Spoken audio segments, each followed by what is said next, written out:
Assalamualaikum warahmatullahi wabarakatuh. Sebelumnya izinkan saya memperkenalkan diri. Nama saya Alda Larasati dengan NPM 211506122 dari kelas IoT. Di video kali ini saya akan menyelesaikan tugas untuk mata kuliah IoT, di mana di sini saya telah membuat sebuah rangkaian berikut kode programnya untuk menghubungkan perangkat NetMCU ke jaringan Wi-Fi yang nantinya dapat membaca data dari sensor DHT11 yang merupakan sensor suhu dan juga kelembapan serta juga menggunakan sensor ultrasonik yang nantinya akan berperan sebagai sensor jarak. Nah, di mana nantinya dua sensor yang saya gunakan ini em, datanya akan dikirim ke server lokal melalui protokol HTTP. Sebelum membahas lebih jauh mengenai kode program dan lain-lain, ada baiknya saya akan menyebutkan terlebih dahulu komponen-komponen yang saya gunakan dalam rangkaian ini, di mana yang pertama itu ada papan breadboard, kemudian ada satu buah LED di sini yang saya gunakan, ada dua buah kabel jumper yang saya gunakan untuk menghubungkan LED dan juga papan breadboard ini ke node MCU-nya. Nah, kemudian di sini terdapat sensor ultrasonik, di mana sensor ultrasonik ini dihubungkan lagi dengan menggunakan tiga kabel jumper yang disambungkan ke NAT MCU. Kemudian ada juga sensor DHT11 selaku sensor suhu dan juga kelembapan yang dihubungkan oleh tiga kabel jumper yang menghubungkan ke NAT MCU-nya, dan yang terakhir itu ada sebuah ini kabel USB sebagai penghubung dayanya agar nantinya papan breadboard, MCU, LED dan semua yang terhubung dalam satu rangkaian ini dapat memiliki daya, di mana dayanya di sini saya dapatkan dari laptop yang saya gunakan. Baiklah, langsung saja saya akan masuk untuk pembahasan selanjutnya, di mana di sini saya sudah em, membuat kode program.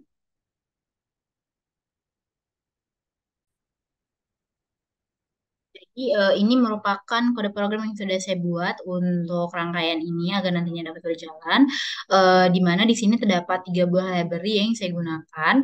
Di mana kode program ini kan memulai dengan beberapa seperti include yang yang nantinya mengimpor beberapa library seperti ada ISP8266 Wi-Fi.h, ISP8266 HTTP Client.h, dan DHT.h.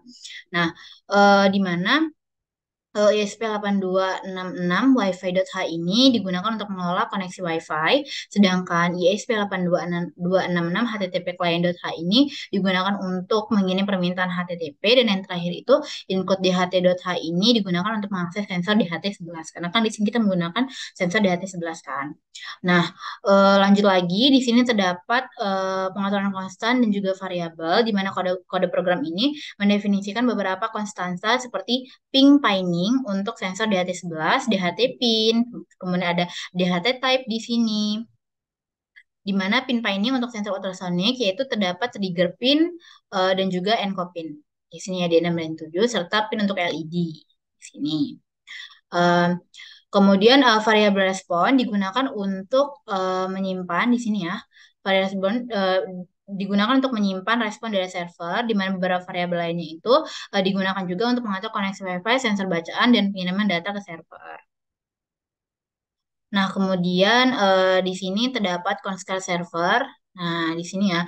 Nah, di sini bahwa untuk MySSID-nya itu saya menggunakan sinyal WiFi dari Lombok Seminung 1 dengan sandinya Lumai 091010. Jadi untuk menjalankan rangkaian ini nanti kita akan mendapatkan jaringan itu dari sini sumbernya.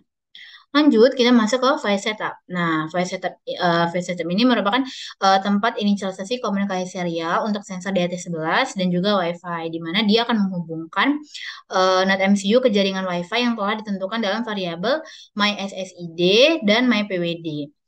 Di mana dia untuk mengatur mode pin untuk trigger dan encode sensor ultrasonic serta pin LED. Di sini kita menggunakan delay 5000. Ini merupakan serial print seperti biasa yang nantinya akan muncul di layar serialnya di output. Kemudian lanjut lagi kita ke void loop. Void loop ini merupakan bagian yang akan berjalan terus-menerus dan melakukan hal-hal seperti yaitu di sini kita lihat ya. Dia akan membaca suhu dan kelembapan dari sensor DHT11. Kemudian dia juga dapat membaca jarak dari sensor ultrasonik. Kemudian dia mengecek apakah pembacaan dari sensor di atas 11 berhasil atau gagal. Kemudian memutuskan apakah LED harus menyala berdasarkan jarak yang terdeteksi, kurang dari atau sama dengan 10 cm. Kemudian membuat koneksi ke server lokal menggunakan protokol HTTP dan mengirim data suhu, kelembapan, dan jarak ke server.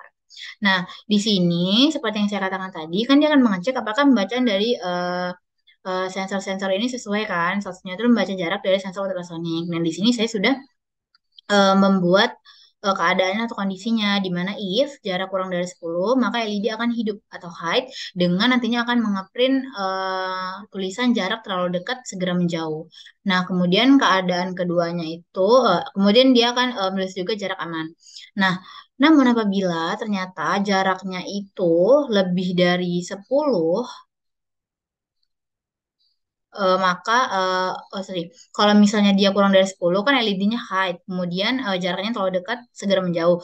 Nah, apabila keadaannya sebaliknya yaitu jaraknya ternyata lebih dari 10 maka LED-nya akan low dan dan tertuliskan jarak aman. Seperti itu.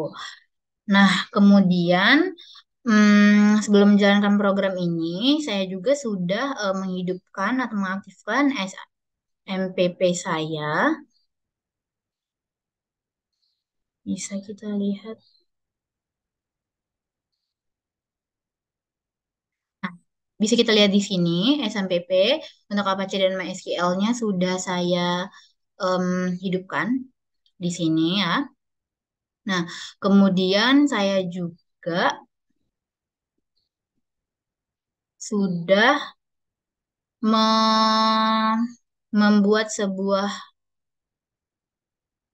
sebuah database di sini dengan ID, tanggal, suhu, kelembapan, dan juga jarak, di mana untuk type-nya itu berbeda-beda ya, seperti ID itu integer, kemudian tanggal pastinya menggunakan datetime, kemudian ada suhu menggunakan float, kelembapan float, dan jarak juga menggunakan float dengan bentuk 10,2 gitu. Jadi dia ntar ada koma di belakangnya.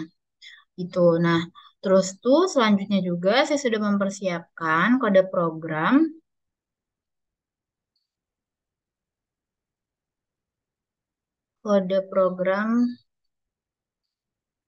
Nah, ini dia kode program untuk web yang tadi gitu agar nantinya dia bisa berjalan, sorry, web yang nantinya akan kita gunakan untuk menampilkan grafik dari sensor suhu dan jarak. Nah, di sini ada untuk load-nya, di mana di sini bisa kita lihat ada kelembapan, ada suhu, ada jarak. Kemudian di bagian koneksi juga, karena kita memberi database name itu IoT system, jadi di sini ada IoT system. Kemudian ada index, dan ada live server datanya, sama namanya kita samainnya itu IoT system.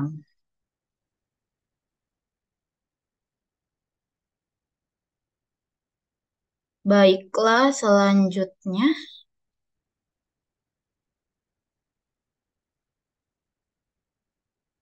Nah, baiklah, selanjutnya kita akan melihat output di sini. Nah, jadi dia karena ini posisinya sensor ultrasoniknya ini, sensor ultrasoniknya ini dia nggak ada apa-apa, maksudnya itu jarak nggak ada objek di depan sini, maka tulisannya itu kan ada jarak aman karena lebih dari 10 cm kan.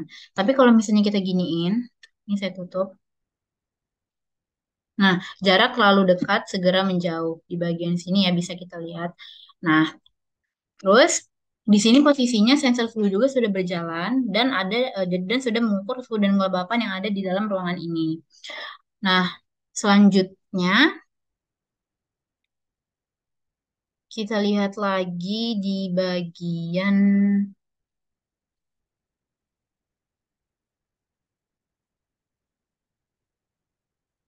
nah kita lihat lagi di bagian sini.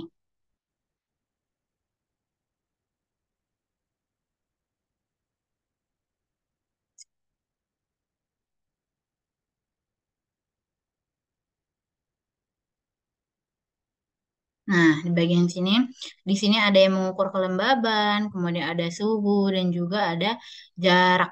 Nah, kalau misalnya untuk kelembaban dan suhu ini, kalau misalnya kita lihat ya, dia selalu selalu sama nih. Nih, terus-terusan sama ya, dia mengukurnya karena memang tidak ada perubahan yang terlalu signifikan untuk suhu dan kelembapan yang ada di dalam ruangan ini. Nah, tapi yang bisa kita rasakan itu adalah bagian jarak. Nih, di bagian jarak ya, dia konstan kan. Nah, tapi kita ubah jaraknya dengan menjauhkan objek. Nah, bisa kita lihat grafiknya menjadi naik. Nah, kemudian apabila kita taruh lagi objek di depannya, jadi untuk jarak itu yang paling bisa kita lihat perubahannya, tapi untuk suhu dan kelembapan itu enggak. Nah, kekurangannya itu ada atau kendalanya di sini adalah saya tidak bisa mengukur suhu, kelembapan dan juga jarak ini dengan waktu yang real time. Seperti itu. Mungkin cukup sekian presentasi saya mengenai tugas ini. Saya mohon maaf apabila ada kekurangan. Saya akhiri. Wabillahi taufiq wal hidayah. Wassalamualaikum warahmatullahi wabarakatuh.